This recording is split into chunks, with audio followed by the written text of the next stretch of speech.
వారేవా! ఏంటి ఈ శిల్పకళ ఇంత అద్భుతంగా ఉంది.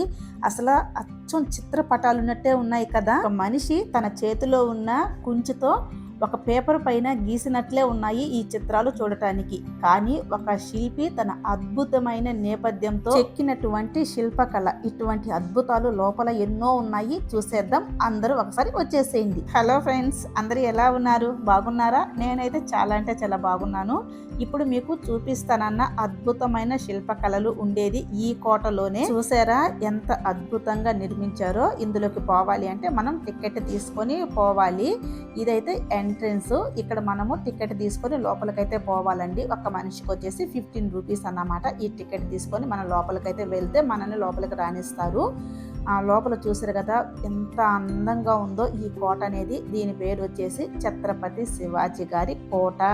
ఇంకా అంతేకాకుండా ఛత్రపతి శివాజీ గారి మ్యూజియం అని కూడా అంటారండి. సరేలేండి, మనమైతే కోట అనే అనేసుకున్నాం. ఇది కోటలాగే ఉంది కాబట్టి ఇది ఛత్రపతి శివాజీ గారి కోట. ఈ లోపలైతే ఛత్రపతి శివాజీ గారి విగ్రహాలు అండ్ ఆయన పుట్టి పెరిగిన కానించి ఉండే చిత్రాలు అన్నీ శిల్పాల్లాగా చెక్కున్నాయంట. లోపలైతే చాలా అద్భుతంగా ఉంటుంది. నాతో పాటు మీరు అందరూ కూడా చూసేద్దరు, కానీ ఒకసారి అందరూ వచ్చేసేయండి. చూసారు కదా మనకు ఇక్కడ ఎంతమంది జనాలు ఉన్నారో. ఇదైతే ఎంట్రన్స్. ఇది ఎంట్రన్స్ నుంచి లోపలికి పోగానే పైన అయితే మనకు రాజ్యంలోని వాళ్ళ కోటలు ఉంటాయి కదా, అలానే ఇలా నిర్మించున్నారు అన్నమాట. ఇంతకీ ఈ ఛత్రపతి శివాజీ గారి కోట ఎక్కడుందో మీకు చెప్పలేదు కదా, అదేనండి మన శ్రీశైలంలోనే. మనం శ్రీశైలం వెళ్ళి శివయ్యని దర్శించుకున్న తర్వాత ఈ కోటను కూడా చూడండి, మీకు చాలా మంచిగా అనిపిస్తుంది. చూసారు కదా, ఈయన ఛత్రపతి శివాజీ గారు. ఇంకా ఈవిడ వచ్చేసి ఆయన భార్య అంటాం. మనం 7th క్లాసులోనే చదువుకున్నాం కదా, ఛత్రపతి శివాజీ తరగతి 7వ తరగతి అనేది మనకు టెక్స్ట్ బుక్ ముందే ఉంటుంది కదా.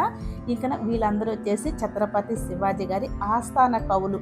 అసలు ఈ శిల్పాలు చెక్కిన వాళ్ళకి దండేసి దండం పెట్టాలబ్బా, అంత అద్భుతంగా ఉన్నాయండి. అసలు మనుషులు కూర్చున్నట్లాగే ఉన్నాయి ఇవి చూస్తుంటే. నాకైతే చాలా అంటే చాలా మంచిగా అనిపించింది. ఈ ప్లేస్ ని మీరు కూడా ఒకసారి చూడండి, మీకు కూడా చాలా మంచిగా అనిపిస్తుంది. ఇక్కడ ఆస్థాన కవులు, పండితులు, మంత్రులు అందరూ కూర్చొని ఏదో మీటింగ్ జరుగుతుంది ఇక్కడ. ఇంకా మనం చెప్పుకోవాల్సింది ఏంటి అంటే, ఇక్కడ మన ఛత్రపతి శివాజీ గారు పుట్టిన కానించి పెరిగిన దాకా ఆయన విద్యాభ్యాసం కానీ, ఇంకా ఆయన యుద్ధం నేర్చుకున్న దాని గురించి కానీ, ఇంకా ఆయన చేసిన దండయాత్రల గురించి కానీ, అవన్నీ కూడా మనకు ఈ విధంగా చిత్రపటాలు లాగా శిల్పులు గోడల పైన చెక్కున్నారండి. చూసారు కదా, ఇవి చూస్తుంటేనే మనకు ఎంత అద్భుతంగా అనిపిస్తుందో. అసలు ఇటువంటి చిత్రకారులు ఉండటమే చాలా గొప్ప విషయం. చూసారు కదా, ఇది ఛత్రపతి శివాజీ గారి చిన్నతనము. ఇంకా ఆవిడ వాళ్ళ అమ్మగారు. ఇంకా ఇది ఛత్రపతి శివాజీ గారు పెరిగిన కానించి ఆయన విద్యాభ్యాసం అయితే ఏంటి, ఆయన గురువుల కాడ నేర్చుకున్న విద్య, యుద్ధాలు అవన్నీ కూడా ఇక్కడ శివ పూజ చేయటము అవన్నీ కూడా ఎంత మంచిగా చెప్పుకున్నారో.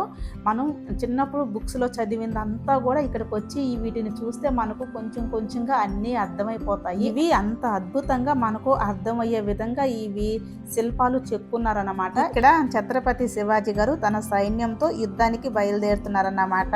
ఈ చిత్రాలు మనకు అన్ని విషయాలు కళ్ళకి కట్టినట్టు కనిపిస్తున్నాయి. ఇక ఛత్రపతి శివాజీ గారు 1627 జన్మించారండి. ఇక ఆయన తండ్రి గారి పేరు వచ్చేసి షాజీ భోంస్లే. ఇంకా ఛత్రపతి శివాజీ గారి తల్లి గారి పేరు వచ్చేసి జిజియాబాయి. ఇంకా ఛత్రపతి శివాజీ గారి గురువు ఎవరో తెలుసా? రామదాసు. కానీ ఆయన ఛత్రపతి శివాజీ గారు విద్య, యుద్ధం నేర్చుకున్న మటుకు దాదాజీ కొండదేవు దగ్గర ఛత్రపతి శివాజీ గారు విద్య, యుద్ధం నేర్చుకున్నారు. ఆ తర్వాత ఏంటంటే ఔరంగజేబుతో వ్యతిరేకంగా పోరాడి ఛత్రపతి శివాజీ గారు మహారాష్ట్రంలోనే స్వాతంత్ర హిందూ రాజ్యాన్ని మొట్టమొదటిగా స్థాపించారన్నమాట. ఇది వచ్చేసి మనకు 1674లో ఛత్రపతి అనే పేరుతో స్వరాజ్య పాలనను స్థాపించడం అయితే జరిగింది. అంటే ఆయన సొంతంగా పాలించడం అయితే జరిగింది. అన్నీ బాగానే ఉండగా కానీ ఛత్రపతి శివాజీ గారు 1680లో ఏదో అనారోగ్య కారణంగా మరణించడం అయితే జరిగింది. అసలు ఛత్రపతి శివాజీ గారు ఎంత గొప్ప వీరుడో, ఎన్ని యుద్ధాలు చేసి ఎన్ని రాజ్యాలను స్థాపించారో. అసలు ఇలాంటి వాళ్ళ గురించి మనం ఇలా మాట్లాడుకోవాలంటే మనకు ఎంతో అదృష్టం ఉండాలి. ఇక్కడైతే చాలా అంటే చాలా బాగుందండి. మీరు కూడా ఇక్కడికి వచ్చినప్పుడు ఈ కోటకి ఒకసారి విజిట్ చేయండి. ఇంకా ఇది ఎప్పుడు నిర్మించారు ఏంటి అనేది అయితే నాకైతే పూర్తిగా తెలియదు. ఎందుకంటే నేను రావటం కూడా ఇక్కడికి ఇదే ఫస్ట్ టైము. అసలు ఇక్కడ చూడండి ఈ విగ్రహాలు అసలు మనుషులు నిలబెట్టినట్టే ఉన్నారు. ఈ చెక్కటం అంత బాగుంది. ఇంకొకటి ఏంటి అంటే ఛత్రపతి శివాజీ గారి గురించి చిన్నతనం చేసినవన్నీ ఒక సైడు శిల్పకళలాగా చెక్కారు. మరొక సైడు ఏంటి అంటే ఇంకా ఆయన పెద్ద అయిన తరువాత ఆయన రాజ్యపాలన, ఇంకా ఆయన సమావేశాలు, చర్చలు ఇవన్నీ కూడా మరోవైపు మనకు ఈ విధంగా చూపించడం అయితే జరిగింది. చూసారు కదా, ఇటు సైడ్ కూడా మనకు ఎంత అద్భుతంగా ఈ శిల్పకళలు అనేవి ఎంత మంచిగా చెక్కున్నారో. ఇటు సైడ్ కూడా ఆయన పెద్ద అయిన తర్వాత ఈ రాజ్యపాలన గురించి అన్ని, ఇటు సైడు ఆయన చిన్నతనము, విద్య, యుద్ధము నేర్చుకున్నవన్నీ కూడా మరొక సైడ్ అయితే ఈ విధంగా మనకు శిల్పాలు అయితే ఇక్కడ చెక్కున్నారు. అసలు చాలా అయితే మంచిగా అనిపించింది. మీరు అందరూ కూడా వీటిని అన్నిటిని చక్కగా చూడండి. ఏయో వీడియోస్ చూసి ఎంటర్టైన్ అవుతుంటారు. అప్పుడప్పుడు ఇటువంటి మంచి వీడియోస్ను కూడా చూడండి. చూసి మీకు నచ్చితే ఒక చిన్న లైక్ ఇవ్వండి. ఇంకా నేను ఏదైనా తప్పుగా చెప్పుంటే దయచేసి క్షమించండి. నేను ఇక్కడికి వచ్చి చూసి ఇవన్నీ నాకు చాలా అంటే చాలా మంచిగా అనిపించటం వల్ల నేనైతే ఈ వీడియో అయితే మీతో షేర్ చేసుకుంటున్నాను. అంతేనండి ఈ వీడియో కనుక మీకు నచ్చినట్లయితే ఒక చిన్న లైక్ ఇచ్చేసి, అలానే ఎవరైనా ఫస్ట్ టైం మన ఛానల్ని చూస్తున్నట్లయితే ఛానల్ కూడా సబ్ చేసుకోండి. Thank you for the watching. Bye bye. Bye అండి అందరికీ.